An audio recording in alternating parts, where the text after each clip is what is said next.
Itu tujuan kita pergi kubur. Tapi kalau pergi kubur pada hari raya, patutnya bergembira, pergi kubur pula, aku nak kena sedih ke nak kena happy ni? Bercanggah, tak tahu mana satu ni. Jadi katanya okey, tak apalah, kita relaxkan sikit, patutnya kita gembira lah. Kita bawalah makanan-makanan, juada-juada, makan dekat situ, berkelah pula, piknik pula tuan-tuan. Padahal pergi kubur tu, kata Rasulullah, untuk kita takut nak masuk kubur. Ini makan dekat tepi kubur. Jangan pula satu hari kita akan nampak orang-orang bawa radio, bawa lagu raya, nak datangkan mood lah katakan. Itu yang takut-takut.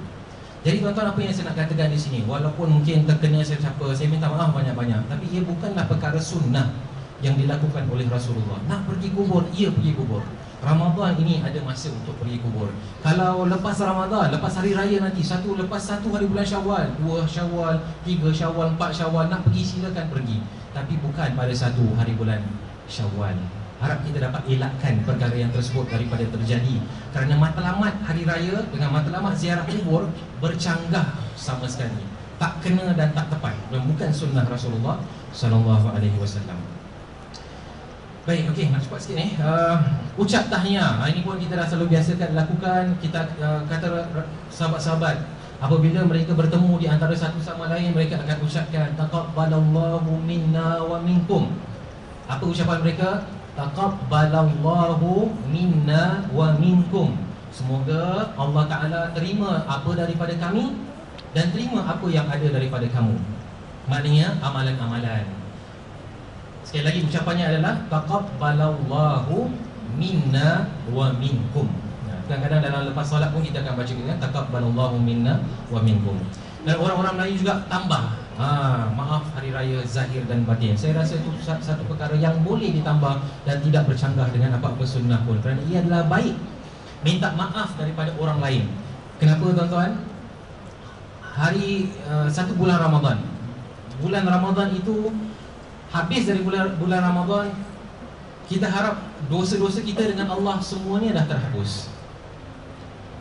Tapi kan kita diingatkan bahawa kita ni ada dua jenis dosa kan. Satu jenis dosanya adalah dosa dengan Allah, yang mana kalau minta ampun dengan Allah, insya-Allah Allah akan ampunkan. Dosa yang kedua adalah dosa yang kita buat dengan manusia lain, yang mana kalau kita minta ampun dengan Allah pun, Allah tak boleh ampunkan. Pasal yang kita dosa ni, yang kita buat dosa ni adalah dengan manusia yang lain. Kita sakitkan hati jiran, kita sakitkan hati kawan, ambil benda orang tanpa minta izin dan seterusnya. Ini semuanya dosa-dosa kita buat dengan manusia lain. Tak boleh terhapus dengan kita bertaubat. Mesti minta ampun dengan orang tersebut. Jadi kita minta maaf dengan orang lain supaya dosa itu akan settle. Okey? Jadi ucap tahniah dan ucap tahniah dan meminta ampun daripada orang-orang lain. Dan ini dua perkara yang terakhir. Memakai pakaian yang indah dan berpuasa 6 pada bulan Syawal. Puasa 6 bulan Syawal saya komen dulu. Semua ni paling mudah. 6 hari bulan Syawal. Lepas bulan Ramadan kita akan mengikuti tatabba'u bi sitta min Syawal. Kita akan puasa 6 hari dalam bulan Syawal. Kata Rasulullah, faka'anna shaumid dahr. Seolah-olah orang itu puasa 1 tahun lamanya. Kenapa? Kerana setiap amalan kita digandakan, amalan itu sebanyak 10 kali ganda. Satu amalan, puasa 1 hari, Allah Ta'ala gandakan, kalikan 10. Jadi kalau hari ini, hari ke-22 kita puasa tadi, 1 hari je, seolah-olah kita dah puasa 10 hari.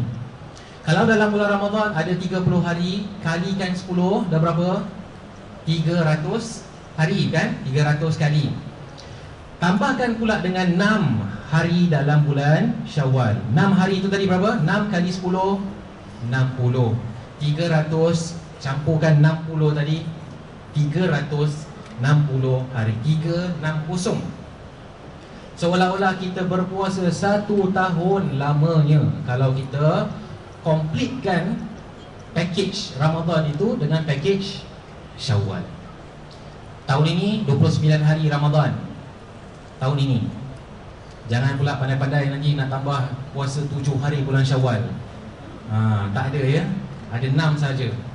Kalau 29 harinya bulan Ramadan, kita anggap itu sebagai dah suatu perkara bonus yang Allah Ta'ala berikan kita. Yang mana kata Allah, kata Rasulullah, puasa 6 hari bulan Syawal seolah-olah puasa 1 tahun. Dah tak payah lagi nak kira-kira lagi. 29 kan, kali 10, lepas tu 6 kali 10, tak payah kira-kira lagi. Yang pentingnya Allah Ta'ala akan berikan ganjaran yang kamil, yang lengkap, insya-Allah. Tuan-tuan yang terakhir, memakai pakaian yang indah. Rasulullah SAW adalah orang yang paling buat sunnah ini, memakai pakaian yang indah. Dia, kalau zaman sekarang lah orang panggil metroseksual, orang lelaki yang berdandan, yang melaram, yang suka bergaya, metroseksual. Padahal bukan begitu, tuan-tuan. Rasulullah SAW adalah orang yang paling pandai berdandan, orang yang pandai menghiaskan dirinya. Percaya ke tidak? Zaman itu, tuan-tuan, orang semua rambutnya gondrong, rambutnya memanjang kan. Pakaian pun compang-camping, ada yang koyak-koyak, ada yang selipar koyak, tapi jalan terus.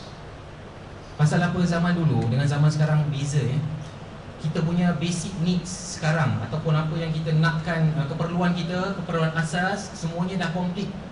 Sekarang ini, makan, minum, roof over our heads atau tempat tinggal kita, semuanya dah komplit. Sebab itu kita boleh berhias diri. Zaman dulu, basic needs, apa keperluan asas itu tak ada. Makan, minum, tak tahu lagi besok dapat makan ke tidak. Bumbung atap mereka, boleh masuk hujan bila-bila masa. So basic needs tu kalau tak ada, nak fikir pasal bab berdandan, itu tak penting sangat. Tapi tuan-tuan, Rasulullah SAW tak demikian. Rasulullah SAW dalam sunnahnya dia buat apa? Sebelum keluar rumah, Rasulullah SAW akan sikat rambut kan. Dia sikat rambut, tuan-tuan. Sahabat-sahabat yang lain semua tak sikat rambut pun. Dia yang start suruh sahabat-sahabat untuk menghiaskan diri mereka, sikat rambut. Rasulullah kalau sikat rambut dia buat apa? Dia center parting, belah tengah. Pasal rambut dia panjang kan, dia belah tengah. Jadi rambutnya sampai ke bahu. Tapi Lee Kuan Yew tak kasih, kena pendekkan. Rasulullah SAW dengan sunnahnya panjang. Tapi kita pun pada cuaca yang macam ini, saya rasa memang tak sesuai pun lah kan. Kemudiannya Rasulullah SAW menghias bajunya, pakai pakaian yang paling cantik. Rasulullah punya baju berapa? Yang paling cantik tu berapa? Rasulullah ada 2 baju. Rasulullah ada 2 baju, satu putih, satu hitam. Dan dia akan pakai pakaian yang paling cantik. Maksud yang paling cantik tu apa? Yang paling bersih. Dia akan cuci yang satu, kemudiannya yang satu lagi dia pakai. Cuci yang ni yang kotor, dia pakai yang lagi satu. Itu pakaiannya yang paling cantik. Kata Rasulullah, pakaian yang paling baik seorang mukmin adalah pakaian yang putih. Kenapa? Zaman tersebut, zaman sekarang, kalau pakai baju yang putih, kena sikit culik sikit warna hitam, nampak jelas.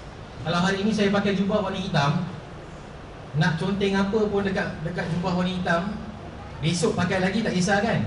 Tak malu sangat lah, pasal warna hitam kan, tak nampak. Tapi pakai baju putih, hari ini kotor sikit aja, alamak nanti kawan-kawan nampak, apa pula cakap diorang nanti. Kalau Allah Ta'ala nampak, apa pula cakap nanti. Baik kita tukar. Jadi Rasulullah SAW galakkan pakai pakaian yang putih. Rasulullah SAW kata Aisyah adalah orang yang suka jahit sendiri baju dia. Kalau koyak jahit. Orang lain zaman dulu tak berjahit pun. Dan juga macam-macam sunnah yang lain lah. Dan di akhirnya Rasulullah SAW kalau nak pergi masjid, dia akan pakai pakaian yang wangi-wangi. Dia pakai minyak wangi, pakai perfume dia dulu, baru pergi masjid. Ini sunnah Rasulullah SAW yang saya rasa agak hilang di dalam masyarakat kita. Bila pergi masjid, berdandannya dengan yang tak sedap dipandang orang.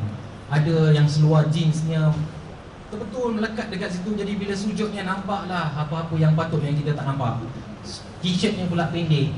Kemudiannya sebelum pergi masjid, nanti bukan letakkan perfume-nya, berdebas-debus, mulutnya pun berbau, bajunya pun berbau, orang di sekelilingnya pun tak suka. Padahal Rasulullah dah larang kan, katanya kalau makan bawang jangan dekati masjid.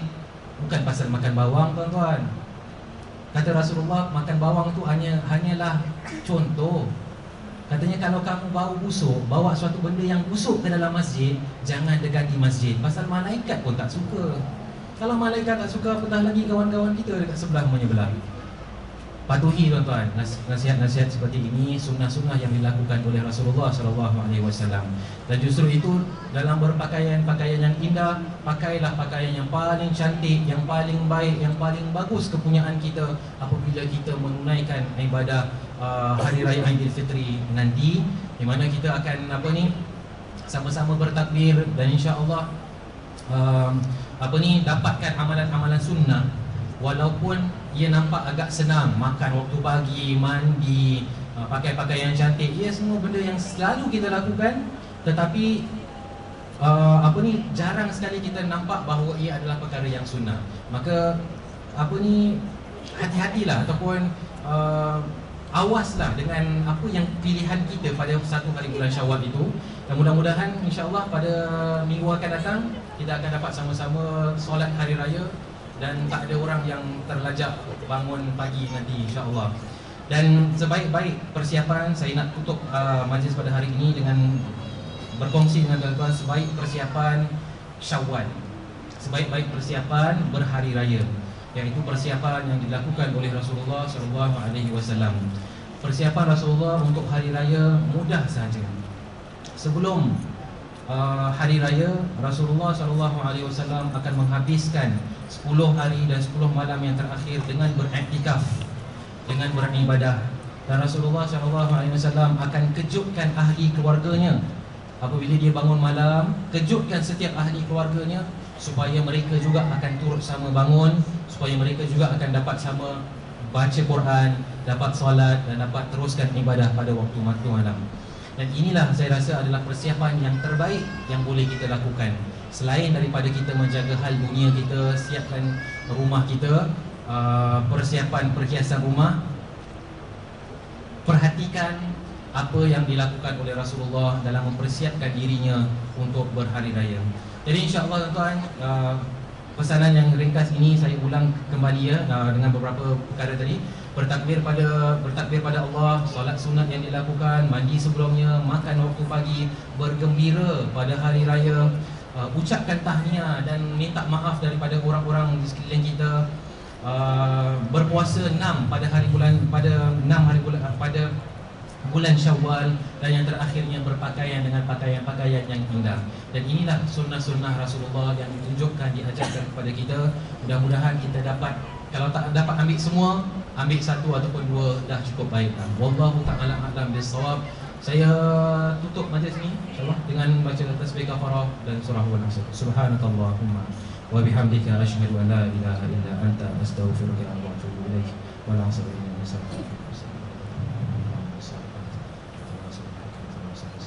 yang baik daripada Allah, buruk dan tersilap daripada diri saya sendiri. Wabillahi taufiq wal hidayah.